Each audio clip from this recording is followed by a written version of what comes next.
Bien, vamos a dar inicio a nuestra sesión de este día. Y bueno, la clase pasada terminamos de ver la forma diferencial de la ley de Gauss para el caso de los campos eléctricos y concluimos esta parte importante que nos indica que las fuentes o pozos de campo eléctrico serán las densidades de carga. Con fuentes nos referimos a las cargas eléctricas positivas que pues interpretamos como el campo eléctrico emanando de dichas distribuciones de carga, mientras que las cargas eléctricas negativas las pensamos como pozos en esta imagen visual en la que las líneas del campo eléctrico se dirigen o terminan en ese tipo de densidades. Posteriormente conversamos al respecto de los imanes y en ellos concluimos que si aplicamos el mismo principio, las mismas ecuaciones para determinar el flujo de campo magnético, encontramos que para el caso de estos objetos resulta en lo siguiente, que el flujo de campo magnético calculado como una integral de superficie sobre una estructura cerrada de este producto escalar va a ser cero. O bien, en una forma diferencial, encontramos que la divergencia de un campo magnético será cero. Y esto tiene que ver con el hecho de que en un campo magnético las líneas se cierran sobre sí mismas. Es decir, no hay monopolos magnéticos, no hay fuentes aisladas de campo magnético. Siempre van a estar viniendo en pares. De esta manera, pues se garantiza que esta divergencia o que este flujo será cero.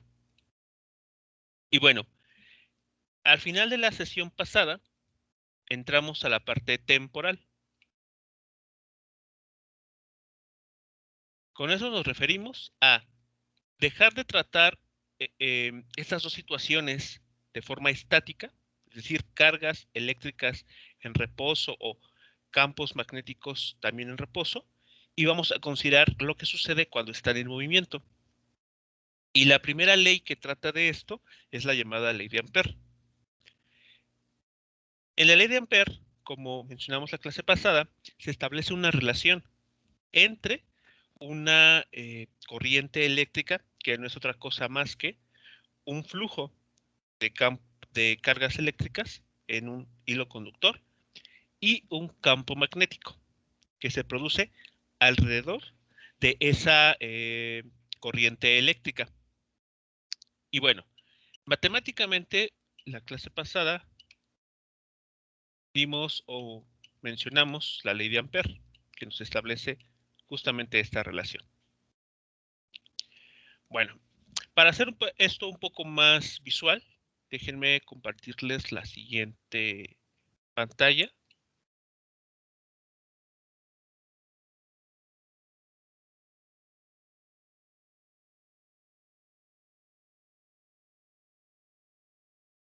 ¿Ok? Vean, en este caso se está ejemplificando las dos situaciones que tenemos en la pizarra. Por un lado tenemos una corriente eléctrica fluyendo a través de un hilo conductor que se encuentra de forma vertical y dependiendo del signo, mejor dicho, de la dirección en la cual está fluyendo la carga eléctrica, se establece un campo magnético. Por ejemplo, para el caso del lado izquierdo tenemos una corriente eléctrica yendo hacia arriba. Entonces, de esa manera, podemos ver que el campo magnético generado tiene una dirección antihoraria. Y si ponemos una brújula, como es en este caso, podríamos ver cómo esta aguja de la brújula se orienta por la presencia del campo magnético que se está generando gracias a esta corriente eléctrica. Si se invierte el sentido de la corriente, como será en la imagen de la derecha, que ahora la corriente va hacia abajo, podemos ver cómo la dirección del campo magnético producido por esa corriente cambia de dirección. Ahora tiene una dirección horaria y la aguja de la brújula se reorienta de este otro modo. Así que aquí de una manera un poco distinta se estaría estableciendo también un polo magnético positivo o negativo, perdón, norte o sur, dado que la aguja pues está eh, reorientando según la dirección de la corriente eléctrica. Entonces, lo interesante aquí a notar es que las líneas de campo magnético se pueden dibujar siguiendo unas trayectorias cerradas. Si nosotros calculamos nuevamente la divergencia de este campo magnético en cualquier punto del espacio, encontraremos que siempre va a ser cero, porque cualquier superficie gaussiana que dibujemos va a tener entrando una línea de campo, la cual va a salir en otro lado de la superficie gaussiana. Entonces el flujo total será cero. Bueno, entonces vamos a repasar la ley de Gauss, perdón, la ley de Ampère, pero desde una nueva perspectiva.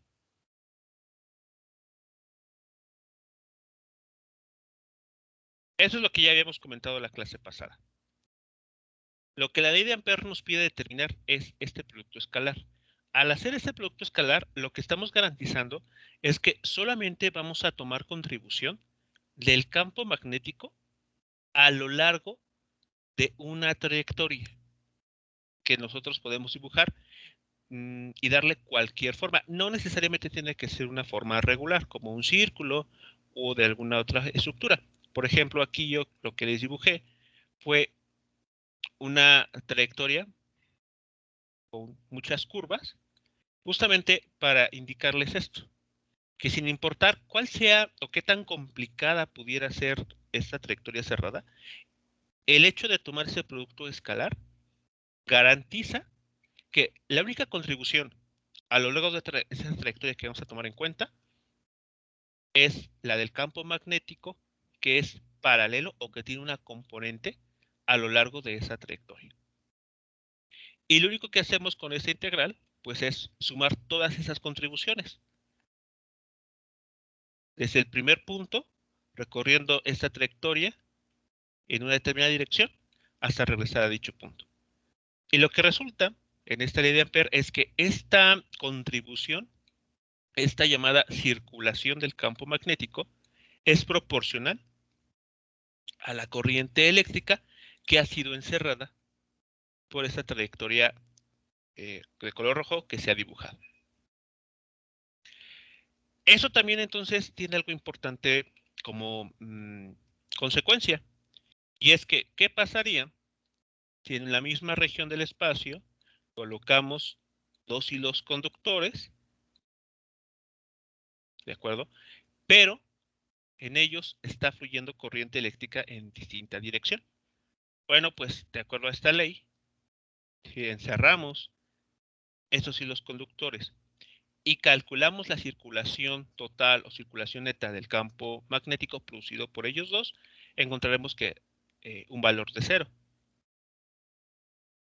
Porque la circulación de un campo, por ejemplo, del producido por esta corriente eléctrica, se compensará o anulará con el de esta otra corriente eléctrica. Claro, suponiendo que tienen el mismo valor. Así que esto, digamos que es una forma mmm, análoga a la ley de Gauss para el caso del campo eléctrico. Bueno, ¿hasta aquí alguna pregunta o comentario, jóvenes, antes de continuar con lo siguiente?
Bien, vamos entonces ahora a continuar con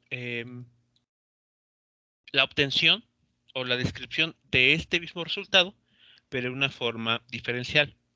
Y para ello, quiero preguntarles primero, ¿qué investigaron o qué encontraron acerca de la información que nos proporciona la operación llamada rotacional de un campo vectorial F?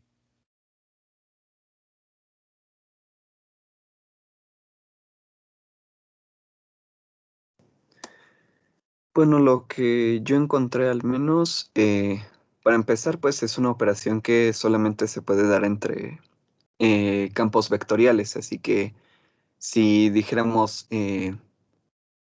el operador nabla cruz algún campo escalar, pues realmente esto no tendría sentido. Y por otro lado, lo que llegué a encontrar fue que muestra la tendencia de un campo a inducir una rotación alrededor de algún punto. Ok, muy bien, gracias por la información. Es correcto. El rotacional es una operación vectorial y que lo que nos da como información es, al igual que la divergencia, es una cantidad puntual. ¿Eso qué quiere decir? Que se evalúa en cada punto en el cual pues nosotros estemos, tengamos el campo vectorial presente. Entonces, lo que hacemos o como, lo que obtenemos como resultado en cada punto del espacio en el cual evaluemos el rotacional va a ser un vector que nos va a estar indicando eh, si dicho campo vectorial sobre el cual estamos trabajando va a producir o no alguna rotación. Por ejemplo, pensemos esto como una corriente de agua. De hecho, el rotacional tiene muchas aplicaciones en el dinámica de fluidos. Nosotros, por ejemplo, tenemos un campo vectorial, voy a llamarlo V, orientado de esta manera. Piensen que todas estas líneas tienen exactamente el mismo valor. Y ponemos en este campo vectorial unas aspas, por ejemplo, unas hélices como de avión o de helicóptero. Como todas estas líneas de campo tienen el mismo valor, tienen la misma dirección, entonces lo que vamos a observar es que este objeto lo único que va a hacer es moverse de, como en este caso, de izquierda a derecha. Entonces ahí se dice que este campo vectorial tiene un rotacional cero, porque no va a inducir o generará alguna rotación. Pero ¿qué pasa si estas líneas, por ejemplo, las escogemos de la siguiente manera?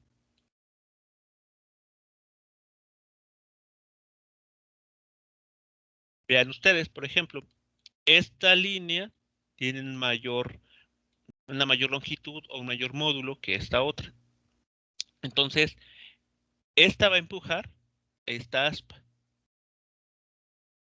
y esta otra va a recibir menos interacción con el campo vectorial dado por esta línea. Entonces, en este caso, lo que sí podríamos observar es que se genera una especie de rotación. Así que en ese caso tendremos un campo vectorial cuyo rotacional no será cero. Ahora, ¿qué pasa si esta misma situación la comparamos? Déjenme ponerles ahora esta otra. Por ejemplo, así.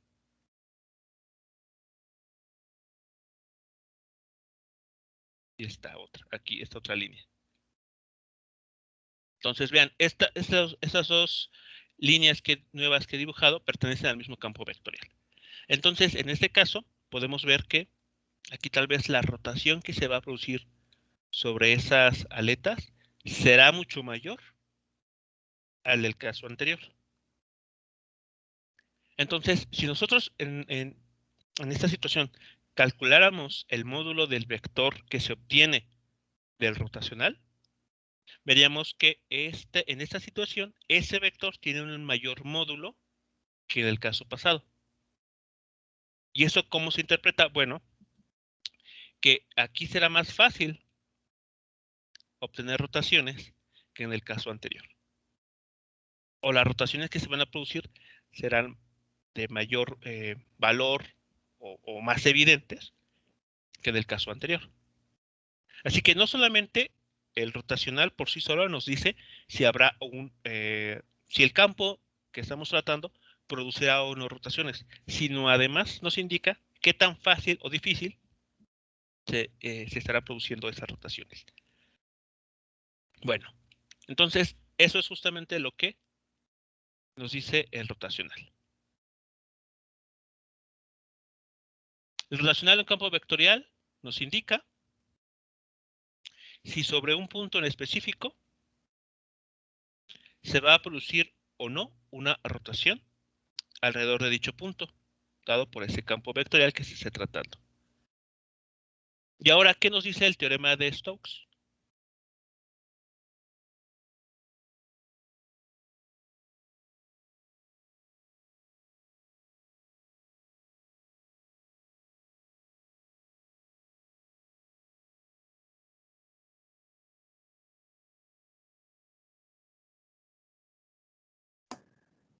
Bueno, lo que llegué a leer sobre el teorema de Stokes, y que de hecho mencionan por ahí que es como la versión tridimensional del, ay, ¿cómo se llamaba? El teorema de Green, es que pues nos relaciona justamente la integral de superficie del rotacional de un campo vectorial con la integral de línea de ese mismo campo vectorial alrededor de, digamos, la frontera de la superficie que estemos tratando.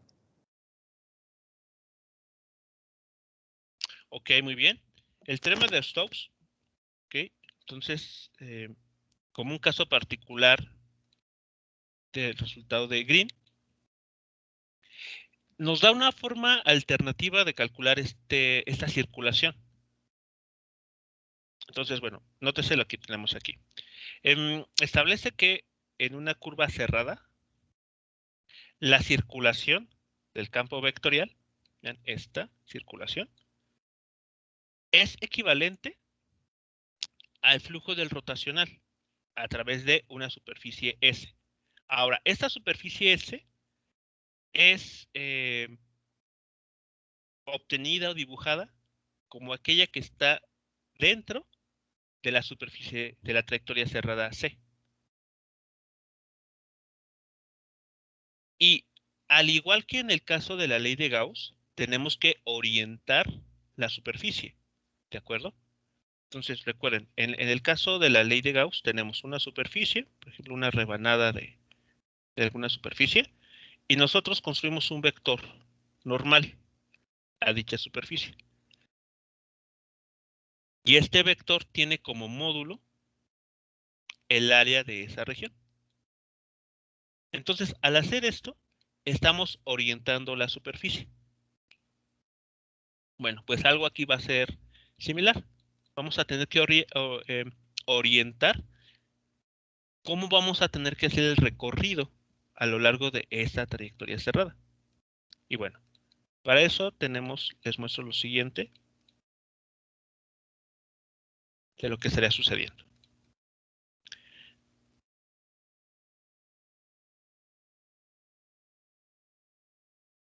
Ok, creo que ahí se ve todo. Bien. Tenemos el caso de una trayectoria curva cerrada llamada C.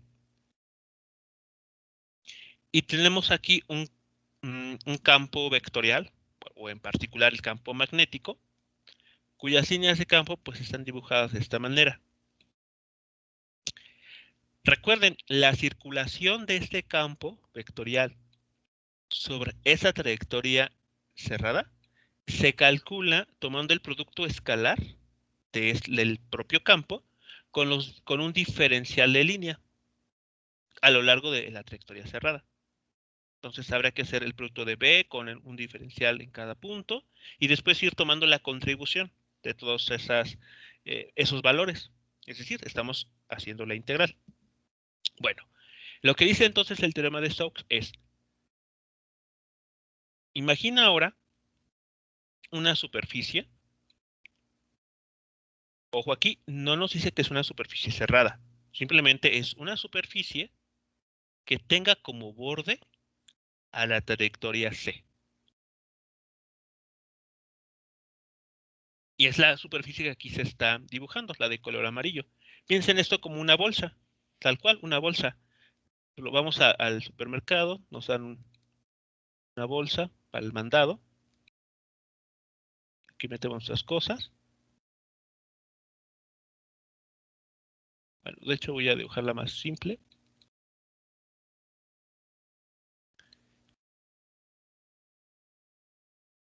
Donde, por ejemplo, metemos el azúcar o frijoles. Y lo que estamos diciendo es lo siguiente. En esta bolsa, la trayectoria C será el borde de la bolsa, esta parte, la que tal vez utilizamos para sostener y de ahí después meter los productos. Y todo lo que está por debajo de ella, toda esta región,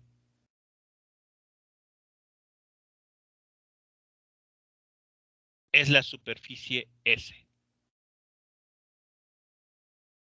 ¿De acuerdo? Eso es lo que estamos, esa es la imagen que quisiera que se formara en sus cabezas. ¿De acuerdo? Entonces, eso es lo que estaríamos diciendo aquí. Este es el borde de esta superficie de color amarillo, que es justamente esta trayectoria cerrada que tenemos a la izquierda.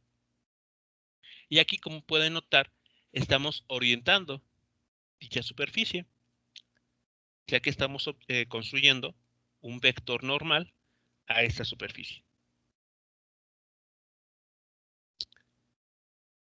¿Vamos bien hasta aquí? Entonces, con esta idea.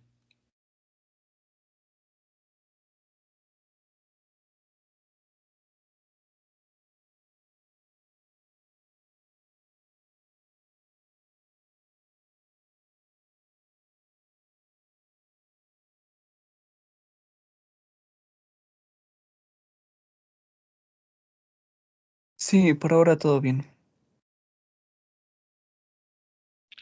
Bien, bueno, entonces lo que nos pide el teorema de Stokes es calcular el flujo del rotacional del campo vectorial en cuestión. Es decir, hay que tomar nabla cruz el campo vectorial, que nos da un vector, punto ese diferencial de área que hemos orientado. Que bueno, si esto causa conflicto, lo podemos poner como N de A. Lo que estamos haciendo es seccionar esta superficie en trocitos más pequeños, regiones más pequeñitas, todas ellas orientadas. Y como vamos a hacer esta operación en todas ellas, y después vamos a sumar todas las contribuciones, entonces tenemos que usar una integral. Doble porque pues aquí estamos hablando de una superficie. Pero a diferencia de la ley de Gauss, esta integral no se realiza en una superficie cerrada. Ese es el detalle importante.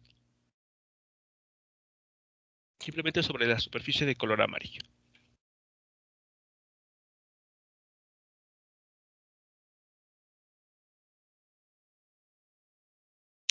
Pues bien, entonces lo que estaremos encontrando es lo siguiente.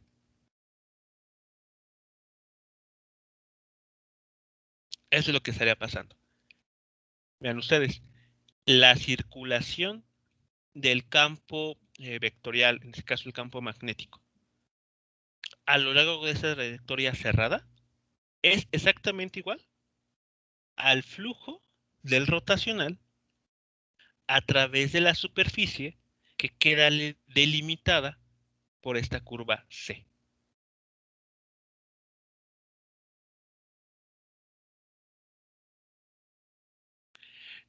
Dependiendo tal vez de lo que se consulte para ver la ley de Stokes, generalmente luego encuentran algo así. Les dan la siguiente idea. Tienen la superficie cerrada C, pero una trayectoria cerrada C. Y lo que hacen con el rotacional es calcular la circulación de esta manera. O sea, se fijan si en cada punto del espacio que está en el interior de esa curva C, el campo vectorial en cuestión producirá o no rotaciones. Entonces es como tener esto, es como tener pequeñas circulaciones dentro de esa región.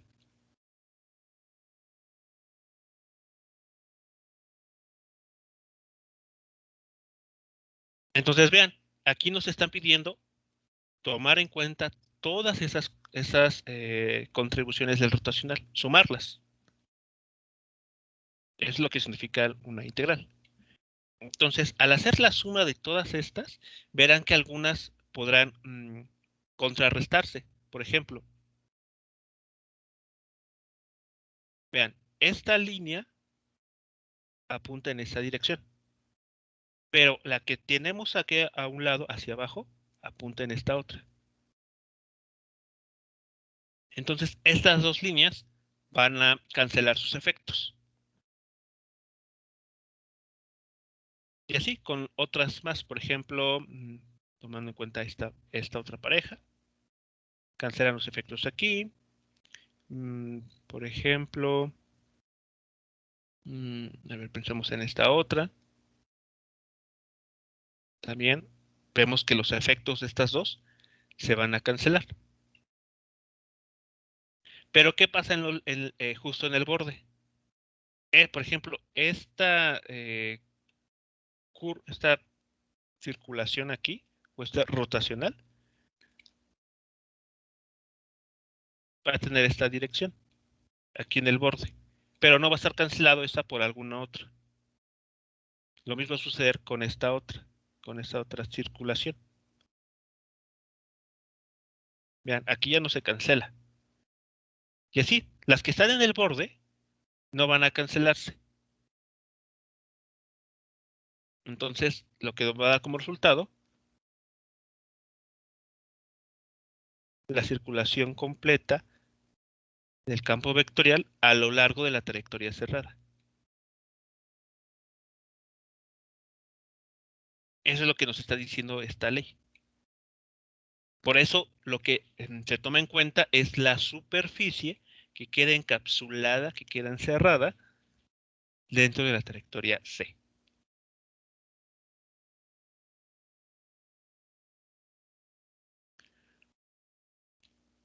Vamos bien, entonces, ¿queda claro lo que nos está diciendo la ley de Stokes?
Ok, comentario en el chat. Se sabe que un campo vectorial es conservativo si su rotacional es igual a 0. Ok. Entonces, el campo magnético sería un campo no conservativo.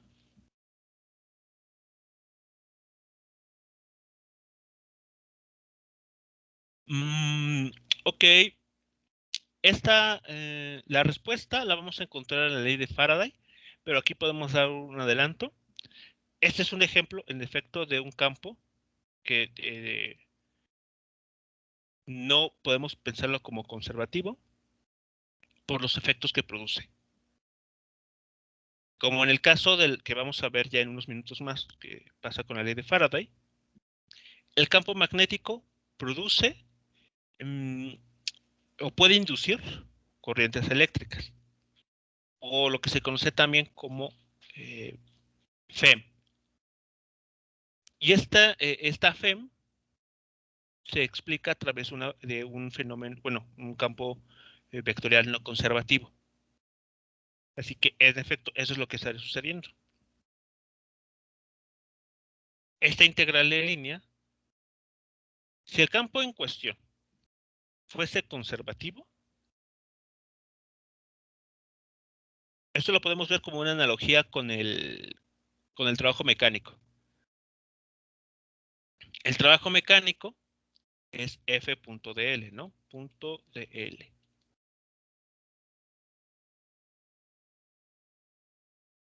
De un punto A un punto B. Y sabemos que si la fuerza en cuestión, la que está produciendo ese trabajo mecánico, es una fuerza conservativa, quiere decir entonces que el trabajo mecánico calculado alrededor de una trayectoria cerrada siempre será cero. Siempre, siempre. Sin importar tal cual la trayectoria que se escoja, siempre y cuando sea cerrada. Entonces, es lo que estaría sucediendo para un campo de fuerza conservativo. Podemos extrapolar esta idea aquí. Y como vemos, este producto escalar, para el caso del campo magnético, no va a ser cero. De hecho, va a ser proporcional a la corriente eléctrica que está encerrada por la superficie C. Así que, pues no. En este caso, el campo en cuestión, que es el campo magnético, no podemos pensarlo como un campo conservativo.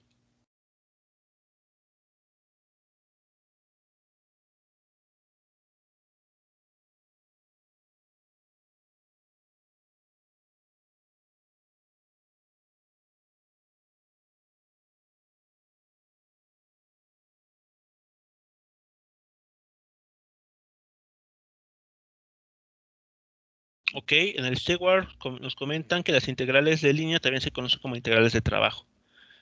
Bueno, me imagino que viene por esa razón, porque uno cuando ve F, bueno, F donde F es un campo vectorial cualquiera, punto de L, a veces por esta estructura uno piensa inmediatamente en el trabajo. Esa cantidad escalar física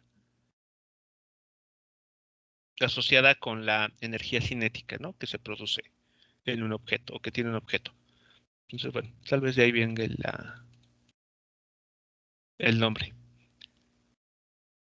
Bueno, entonces vamos a aplicar esta idea, esta conclusión del teorema de Stokes a nuestra ley de Ampère, a esta que tenemos aquí.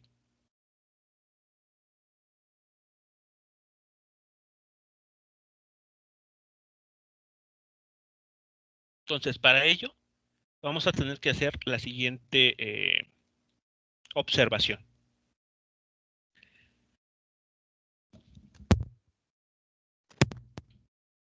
La corriente eléctrica I se puede expresar también, digamos que de forma vectorial, pero para ello tenemos que hablar de la llamada densidad de corriente. Entonces, recuerden, en el caso de una carga eléctrica, habíamos mencionado la densidad de carga eléctrica, densidad volumétrica en el caso específico de la ley de Gauss, que nos dice cuánta carga está distribuida a lo largo de un volumen. En el caso de la corriente eléctrica podemos hacer o tomar una idea similar. Tenemos, por ejemplo, un hilo conductor. Aquí está el hilo conductor de forma horizontal. El hilo conductor o el alambre tiene una determinada superficie. Tiene un área transversal, como se le diría. Entonces, la corriente eléctrica tiene que fluir de esta manera. Y vean, tiene que atravesar esta superficie, esta área transversal.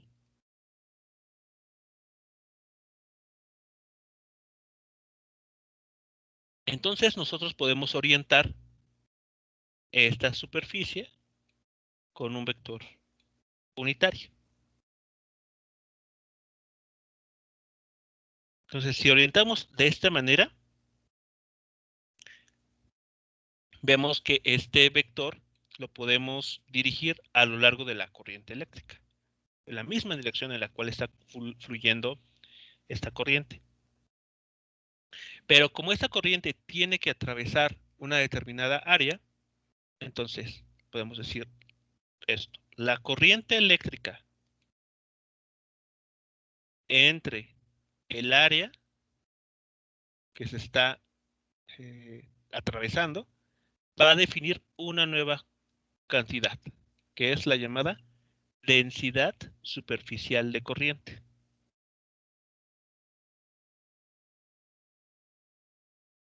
Es decir, cuánta corriente atraviesa una determinada cantidad de área. Pero eso lo podemos también pensar de forma infinitesimal.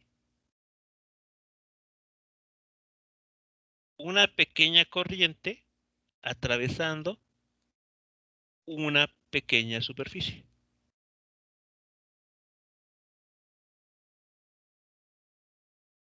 Entonces, si despejan de aquí el DI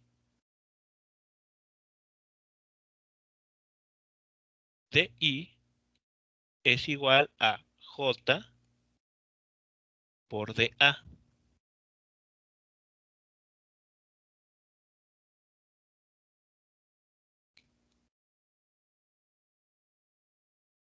Y si esto lo vemos como un producto, bueno, mejor dicho, como cantidades vectoriales, entonces este JdA se puede escribir de esta manera. Vean, un vector J punto, un vector normal a la superficie que se está atravesando, cuyo módulo sea igual al diferencial de área. O de forma más compacta, J.dA. Entonces, esto que está aquí es una forma alternativa de calcular la corriente eléctrica.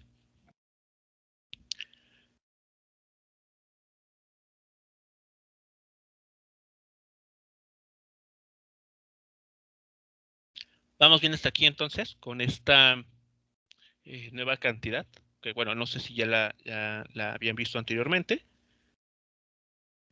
o si es nueva para ustedes.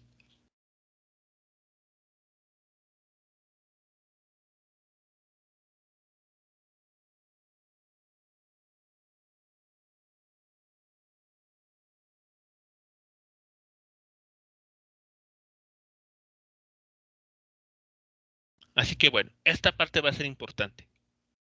Vean, la corriente eléctrica la podemos expresar como una integral de superficie, no cerrada, claro, de el producto escalar de estas dos cantidades.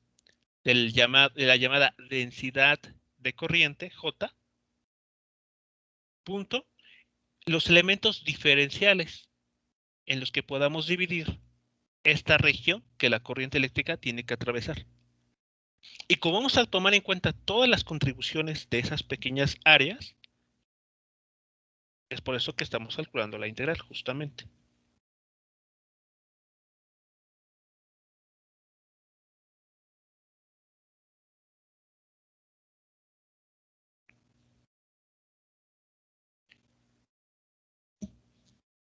Pues bien, entonces, ya que tenemos estos ingredientes, el teorema de Stokes y la corriente eléctrica expresada de esta manera, entonces podemos poner todo esto junto y eso es lo que estaremos encontrando.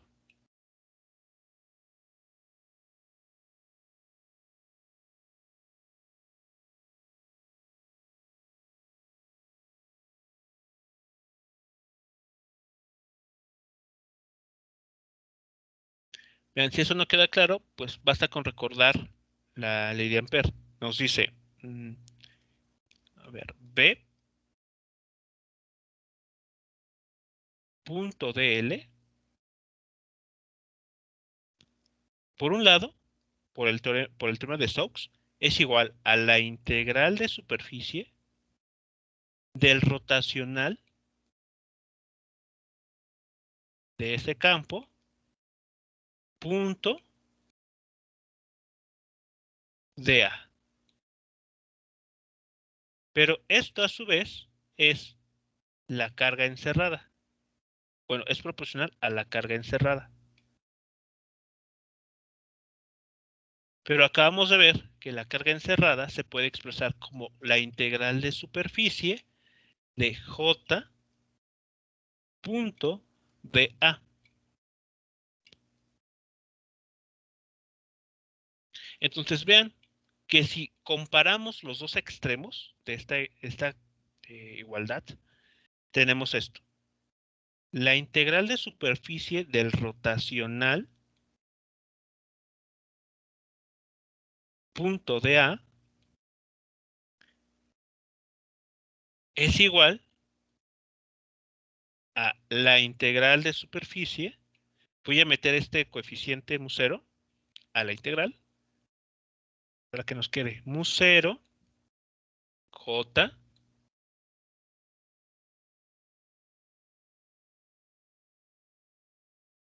todo esto punto dA.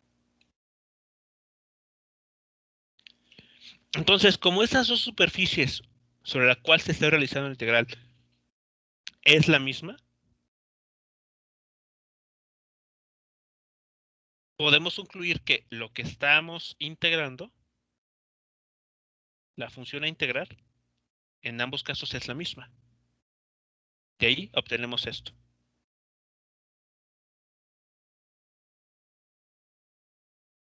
Y eso es a lo que le vamos a llamar la forma diferencial de la ley de Ampère.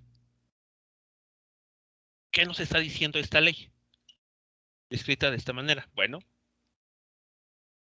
nos está diciendo que las densidades de corriente eléctrica, la cantidad J, van a ser las fuentes de campo magnético.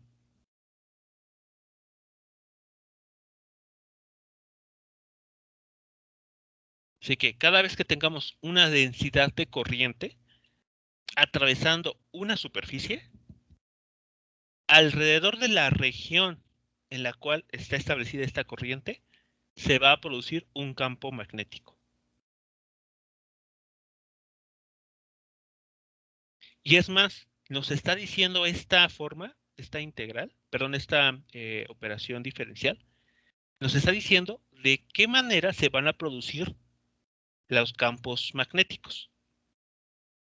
Vean, el rotacional es una cantidad vectorial que nos habla de si un campo va a producir o no rotaciones. Entonces, una manera eficiente de producir rotaciones es que el campo vectorial tenga esta forma, que en este caso se va a cerrar sobre sí mismo. Las líneas de campo van a ser siempre curvas cerradas. Eso es lo que nos está diciendo además como información esto. Porque si no fuese así, si las líneas de campo tuviesen esta dirección, un campo con esta orientación va a tener un rotacional 0. Y no es lo que está sucediendo aquí. El rotacional del campo B no es 0, a menos de que la corriente sea 0. Entonces las líneas de campo no pueden tener esta forma. Van a tener una forma más eficiente, círculos, como tenemos aquí. Y eso justamente, ese comportamiento está muy ad hoc con la ley de Gauss, porque si sobre estas líneas calculamos el flujo, vean, sobre una superficie cerrada, pueden ustedes notar que el rotacional va a ser, perdón, la divergencia será cero. Pero si aquí lo consideramos,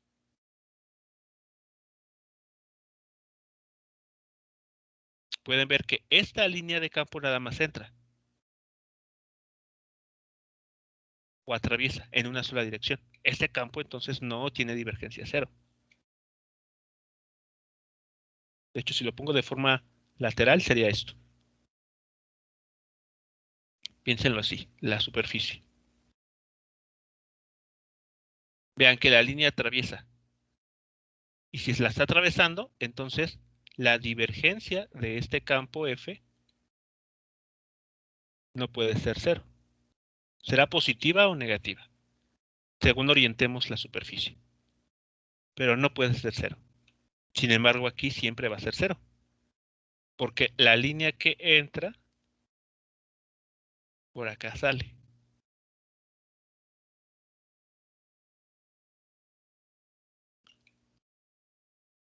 Entonces, la manera en que este campo se va a producir y para que coincida con lo que sabemos desde el punto de vista de la ley de Gauss para el campo magnético, se tienen que tener líneas de campo cerradas.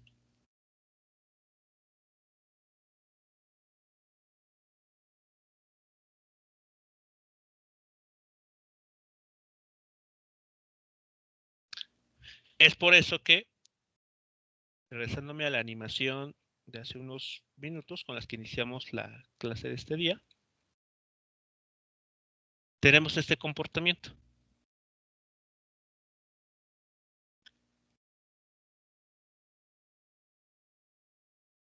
Ya sea que cambiemos la dirección en la cual está corriendo la corriente eléctrica,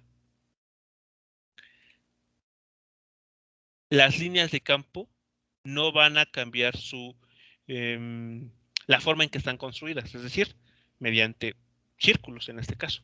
Cambiará la dirección en la cual el campo magnético se estaría orientando, pero como tal, las líneas de campo mantienen una trayectoria cerrada. Y esto es justamente lo que la ley de Ampère en su forma diferencial nos está diciendo.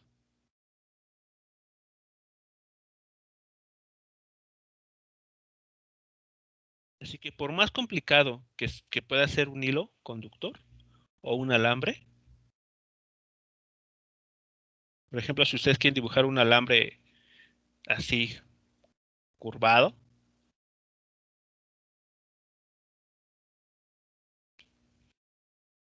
y sobre dicho alambre se establece una corriente eléctrica, el campo magnético producido siempre va a tener esta forma.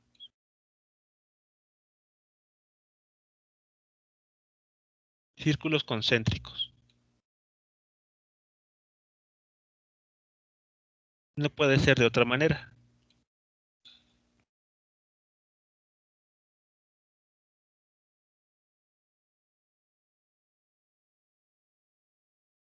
Es decir, no vamos a tener campos magnéticos que vayan radialmente hacia afuera.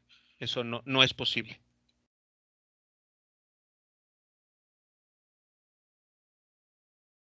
Sino que tiene que ir siempre así como lo estaré dibujando aquí. El campo magnético siempre se va a presentar de esta manera.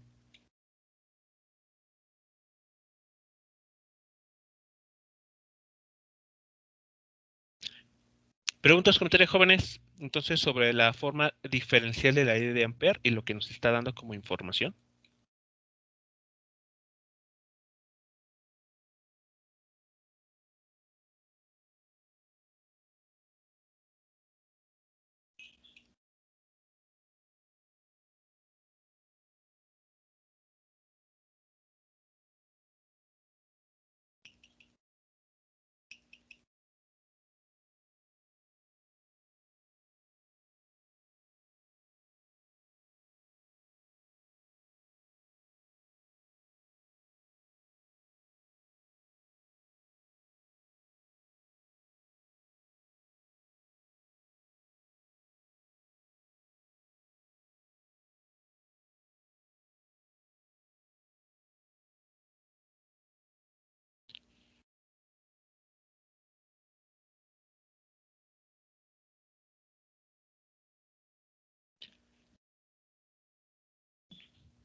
Bien, entonces, eso es lo que nos estará diciendo la ley de Ampere.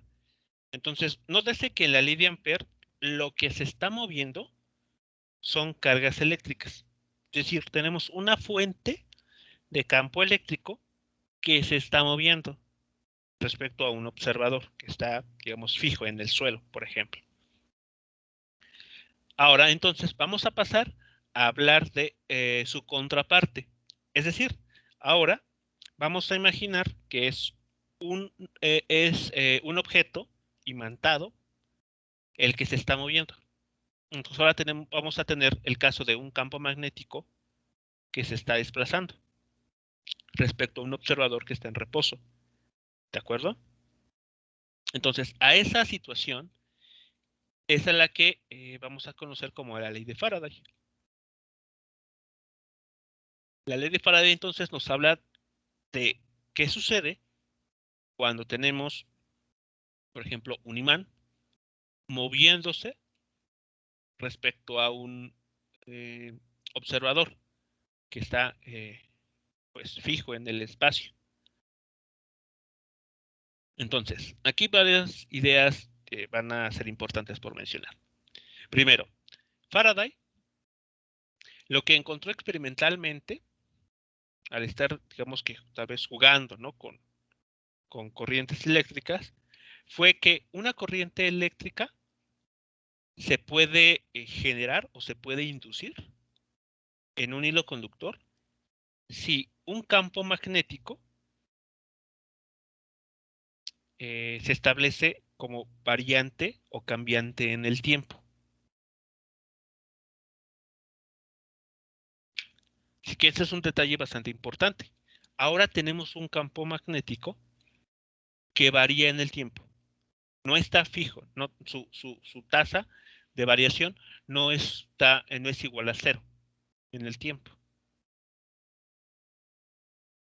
Y bueno, por otro lado, también experimentalmente se verifica que la corriente que se está produciendo va a su vez, de acuerdo a la ley de Ampere, generar un campo magnético.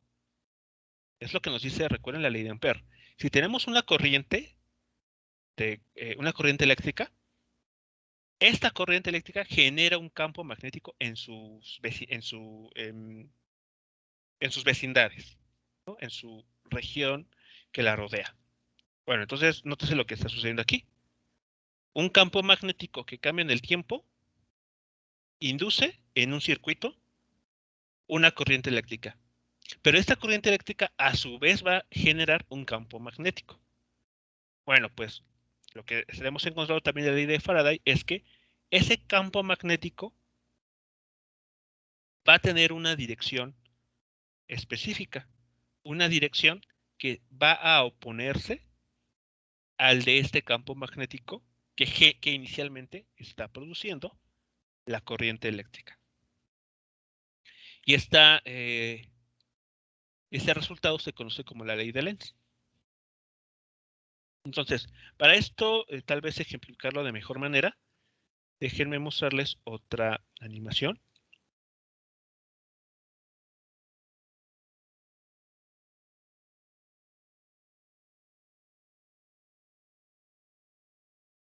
¿Vale? Entonces, aquí lo que tenemos es un imán.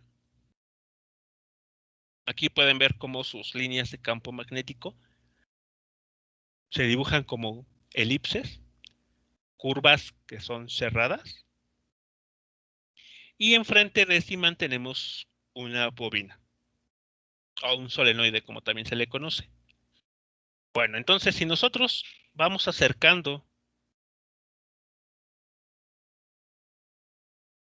el imán al interior de la bobina, podemos ver que hay una variación en el voltaje.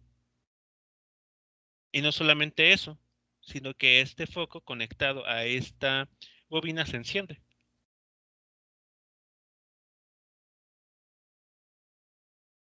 Entonces, si la bombilla esta se está encendiendo, es porque se está estableciendo una corriente eléctrica que hace que se encienda.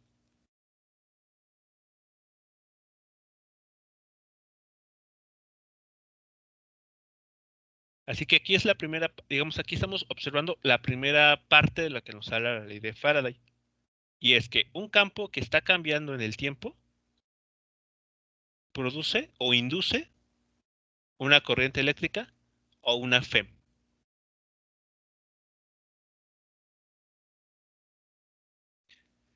Pero ahora ustedes podrán preguntarse, ¿no? ¿Cómo es que este campo magnético está variando? Si es el mismo imán, al imán no lo estamos modificando de alguna manera. Las líneas de campo siguen siendo las mismas, no importa dónde yo coloque el imán. Bueno, lo que está sucediendo es que desde la perspectiva de la espira o de esta bobina, el campo magnético sí está cambiando. Porque vean lo siguiente. En esta posición en la cual se encuentra el imán,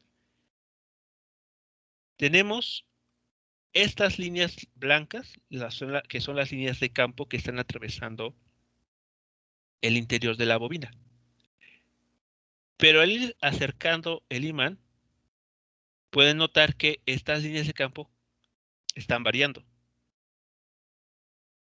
Su separación cambia conforme me estoy acercando al imán y además nuevas líneas de campo atraviesan la bobina.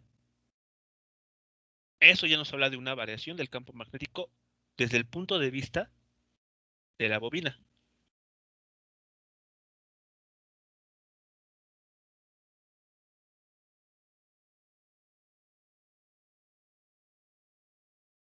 Y eso es lo que nos está comentando la ley de Faraday. Este campo magnético producido por ese imán es cambiante en el tiempo respecto a la bobina. Aquí el punto de interés es la bobina. ¿Qué es lo que la bobina está experimentando? ¿Qué es lo que vería alguien colocado en la bobina? Como vemos, es una variación en las líneas de campo magnético que atraviesan el interior de la bobina. Ahora, ¿cuál es la segunda parte de la ley de Faraday? Pues eso tiene que ver con el signo de la FEM. Vean ustedes, cuando se va acercando este imán al interior de la bobina, pueden ver cómo la aguja del voltímetro se orienta o marca una dirección menos aquí. Pero si alejamos el imán, ahora la aguja apunta en esta región positiva. Acerco, alejo. Acerco, alejo.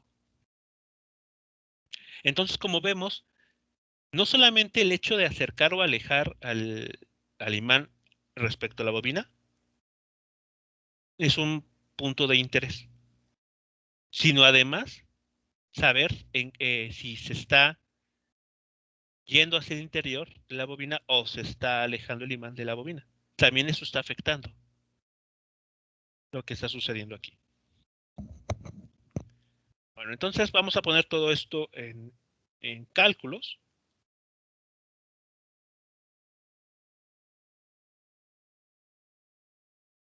Y vamos a recordar justamente lo que la ley de Faraday nos dice.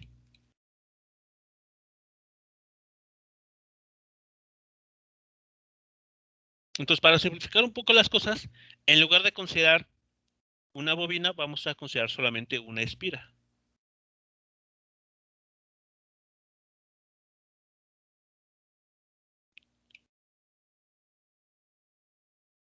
Así que empezamos por lo siguiente, ¿no? Primero tenemos nuestra espira y esta espira está encerrando una superficie. Bueno, esta superficie la vamos a orientar y la manera de hacerlo es con este vector normal y unitario. Entonces, este vector estaría teniendo esta dirección, como vemos aquí en la figura. Y tenemos, para simplificar, el polo norte de un imán. Así que tenemos líneas de campo que estarían saliendo de este polo norte y que terminarían, sabemos, en el polo sur del imán, pero que ya no estoy dibujando aquí, para no cargar de mucha información. Bueno, entonces, podemos calcular el flujo de campo magnético a través de la superficie delimitada por esta espira. ¿De acuerdo? Entonces, esta superficie está orientada, como aquí se especifica, de manera que su dirección siempre sea opuesta a las del campo magnético producido por este imán. Vean que esta no es una superficie cerrada, es una superficie abierta. Bueno, entonces no va a haber problema con el cálculo de la integral. No nos va a dar cero aquí. Vean, esa superficie no es cerrada, no es una superficie cerrada.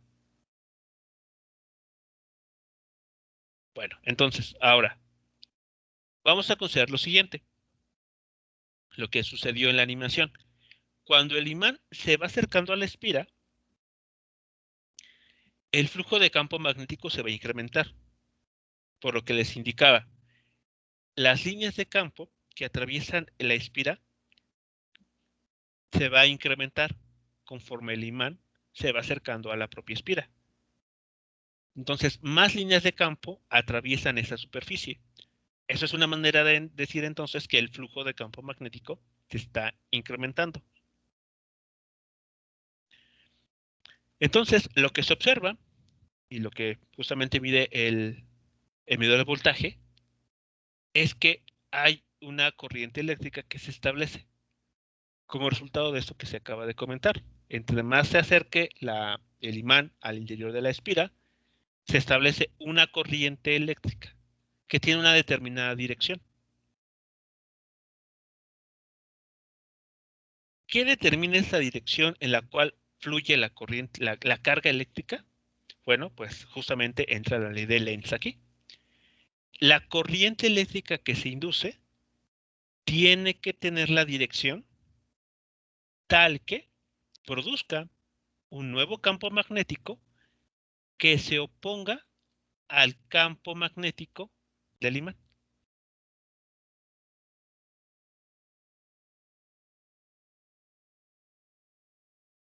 Así que si nosotros aplicamos, vean aquí, la regla de la mano derecha a esta corriente eléctrica, ustedes verán que en este caso, el campo magnético producido por esta corriente va a tener la dirección opuesta a las líneas de campo magnético producidas por este objeto. Entonces tenemos la de la espira, el campo magnético producido por la espira y el campo magnético producido o generado propiamente por el imán. Entonces, esta corriente se establece de esa manera. ¿Qué sucedería si no? No sé si se han hecho esa pregunta.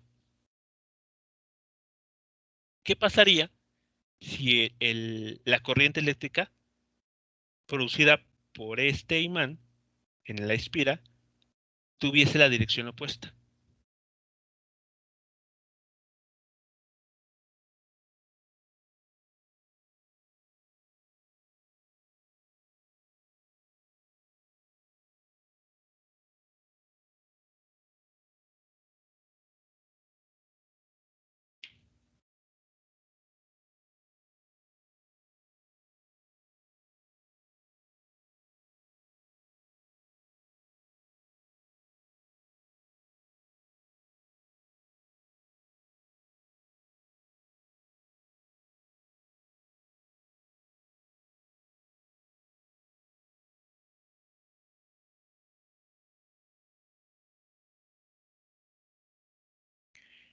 Bien, se los dejo para que lo piensen, para que lo mediten, y a ver si el día de mañana podemos dar una respuesta al respecto. ¿Por qué no? ¿Por qué está de hecho prohibido? No por las ecuaciones, sino por la propia naturaleza. Porque la corriente inducida por este campo magnético no se produce en la dirección opuesta a bueno, en este caso a la figura que tenemos aquí.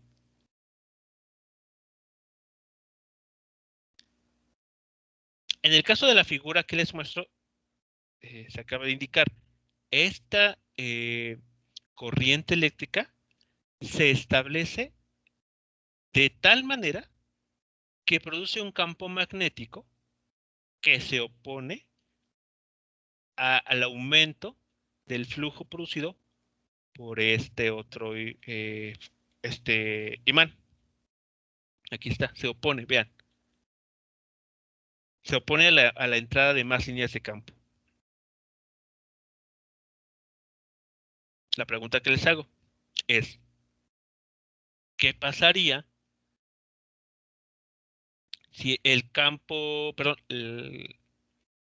la corriente eléctrica inducida por este flujo de campo magnético tuviese la dirección opuesta?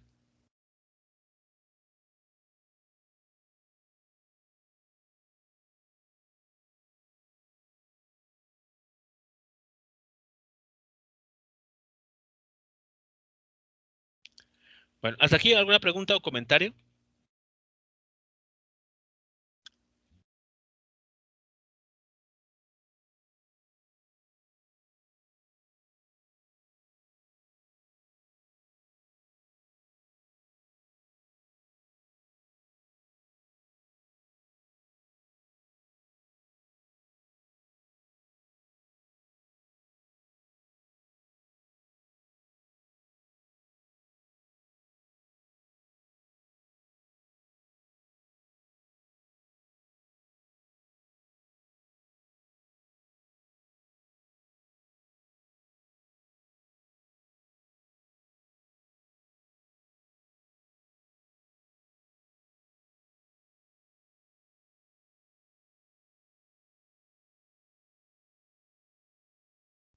Bien, ahora, ¿qué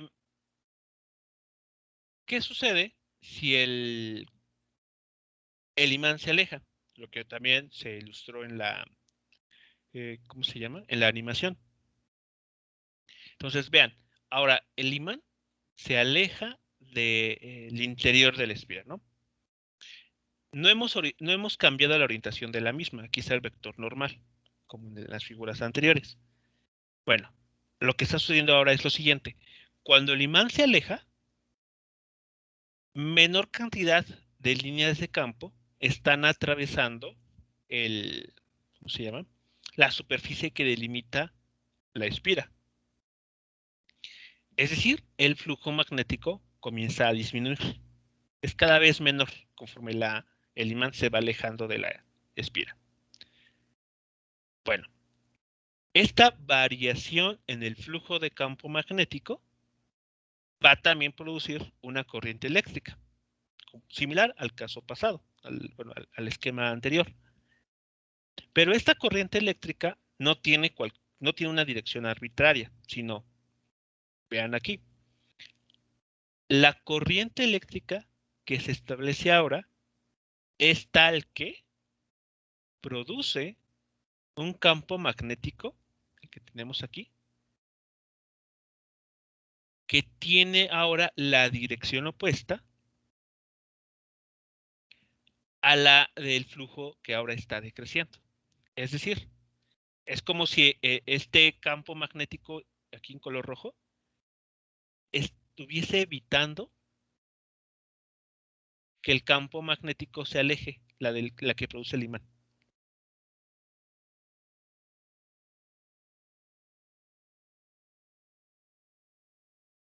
Antes, este campo magnético inducido tenía la dirección opuesta a la entrada, vamos a decirlo así, de estas líneas de campo. No quería este campo magnético inducido que más líneas de campo entraran. Ahora, cuando el imán se aleja, lo que este campo magnético quisiera es que las líneas de campo permanecieran.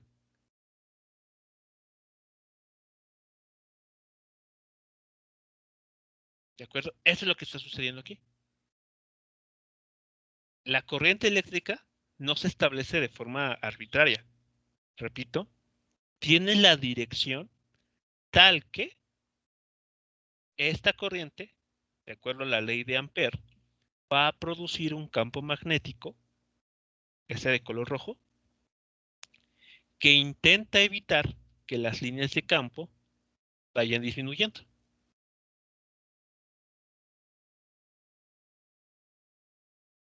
¿De acuerdo? Eso es lo que estaría pasando aquí.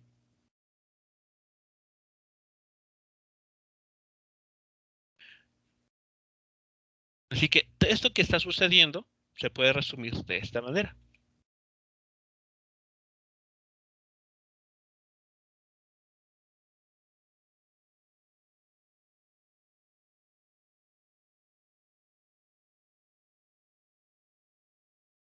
Aquí estamos viendo la tasa de cambio del flujo magnético. ¿Ya? La derivada en el tiempo del flujo de campo magnético. Y lo estamos igualando a una FEM. La FEM que se induce o que se produce en la espira. Y es la que permite, pues, el campo, perdón, la corriente eléctrica a través de dicho objeto.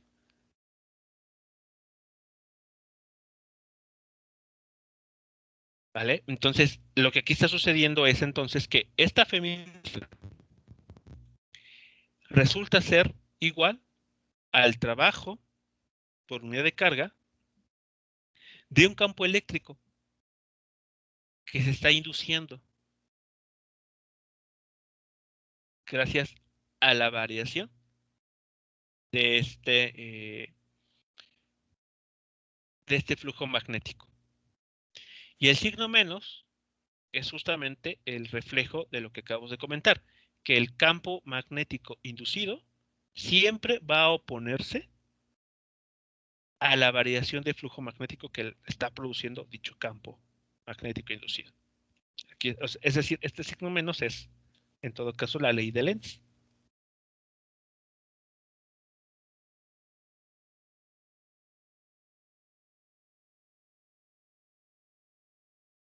¿De acuerdo? Y entonces, eso es lo que tenemos generalmente conocido como la ley de Faraday.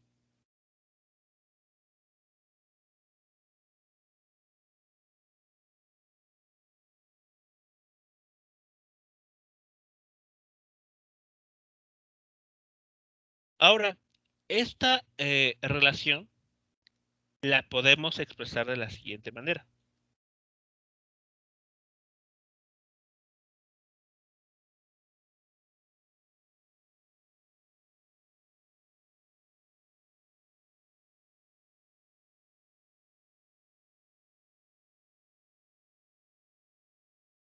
Ahora, vean, la FEM inducida se puede calcular de este modo. La integral de un campo eléctrico a lo largo de todo el circuito, punto de L, es decir, la circulación de un campo eléctrico. Eso es igual a menos la variación del flujo de campo magnético. Pero el flujo magnético, recuerden ustedes, es esta integral, P punto de A, donde esta superficie ya no es cerrada.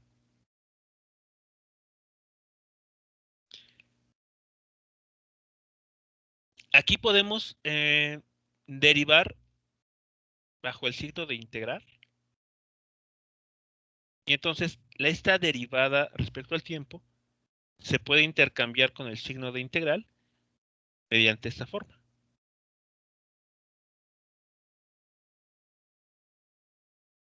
Vean ustedes entonces que aquí la derivada ya no es una derivada exacta, sino es una derivada parcial.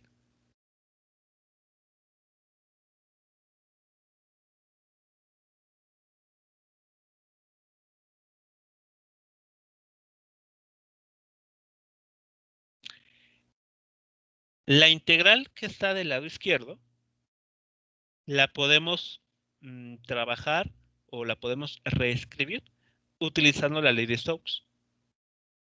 Porque es la circulación de un campo eléctrico alrededor de una trayectoria cerrada. De hecho, es la trayectoria cerrada porque es la espira.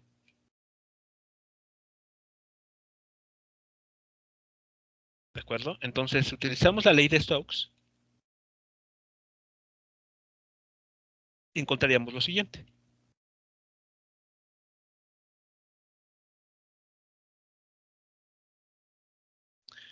Vean, este término lo he reescrito utilizando la ley de Stokes.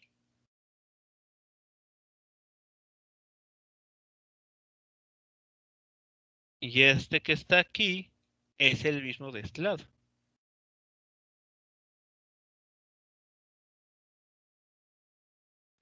Como la integral que se está realizando en ambos casos es la misma, es la integral al interior de la espira, entonces lo que está integrando tiene que ser exactamente igual. Entonces vean lo que está sucediendo. Estamos concluyendo que el rotacional del campo eléctrico E es igual a la menos, bueno, a la variación del campo magnético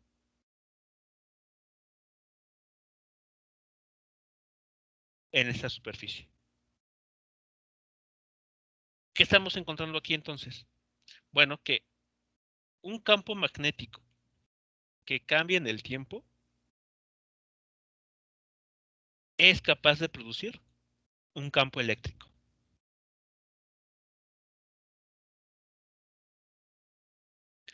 ¿Queda claro esta parte entonces?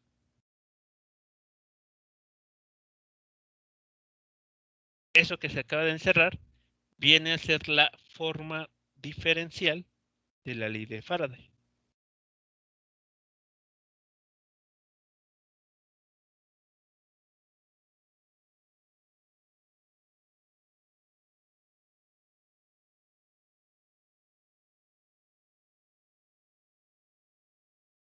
Es lo que está sucediendo aquí. El campo magnético, un campo magnético que varía en el tiempo, por eso quizá la derivada respecto al tiempo, va a producir un campo eléctrico.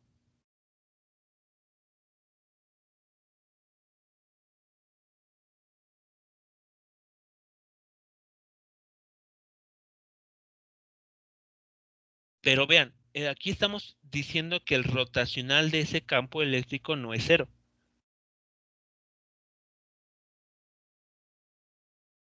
¿Esto qué quiere decir también?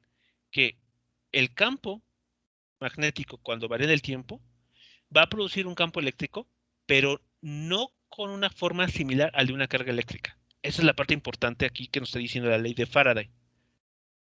Es decir, no vamos a tener un campo eléctrico que vaya así, vean, radialmente hacia afuera o radialmente hacia adentro.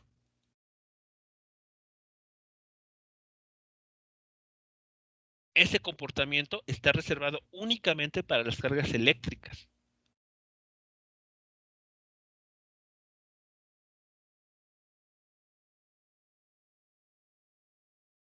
¿Qué orientación tiene ese campo eléctrico entonces?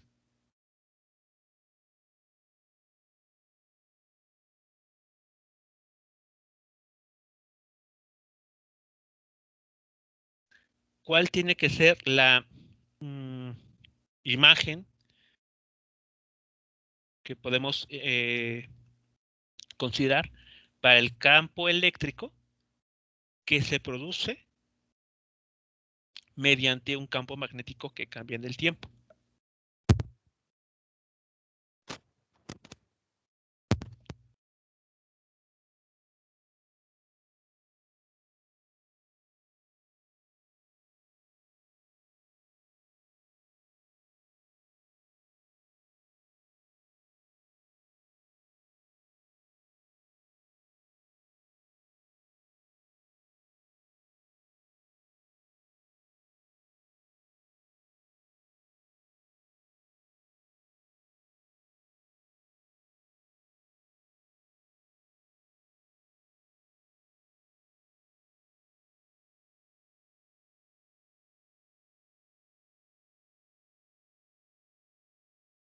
¿Es clara la pregunta que les hago aquí entonces?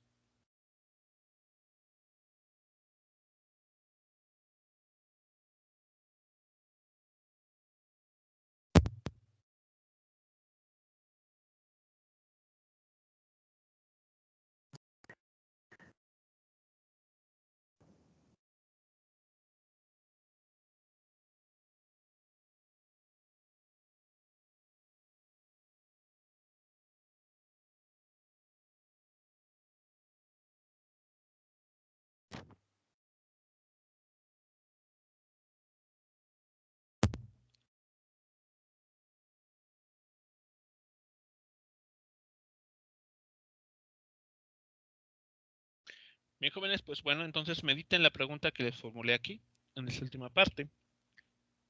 ¿Cómo son las líneas de un campo eléctrico producido por un campo magnético que varía en el tiempo?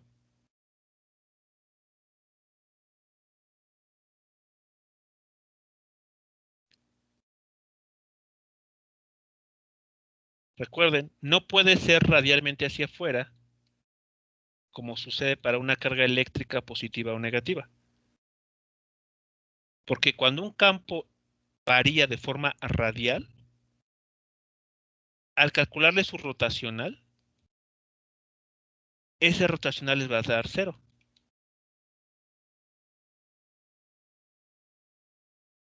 ¿Por qué? Porque recordemos que el rotacional nos mide la tendencia de ese campo en específico para inducir rotaciones. Y un campo con esta orientación es incapaz de producir rotaciones. Y aquí estamos viendo que el rotacional de ese campo eléctrico no es 0. Así que, ¿cómo deberían ser sus líneas de campo? ¿Cómo tendríamos que dibujar el campo vectorial de E para que fuese congruente con esto?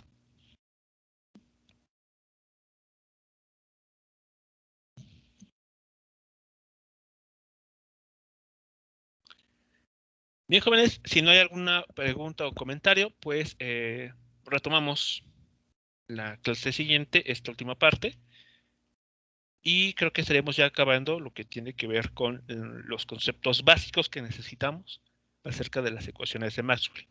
Ya no solamente nos falta una. De hecho, bueno, realmente son 4. Ya vimos todas, la ley de Gauss para el campo magnético, la ley de Ampère y la ley de Faraday. Sin embargo, la clase siguiente vamos a establecer una situación que Maxwell justamente fue quien observó lo que pasa en un capacitor. Y que bueno, pues permite cerrar toda esa descripción que estamos haciendo. Bien, jóvenes, pues escuchamos entonces la clase de mañana. Que tengan un excelente día. Hasta luego.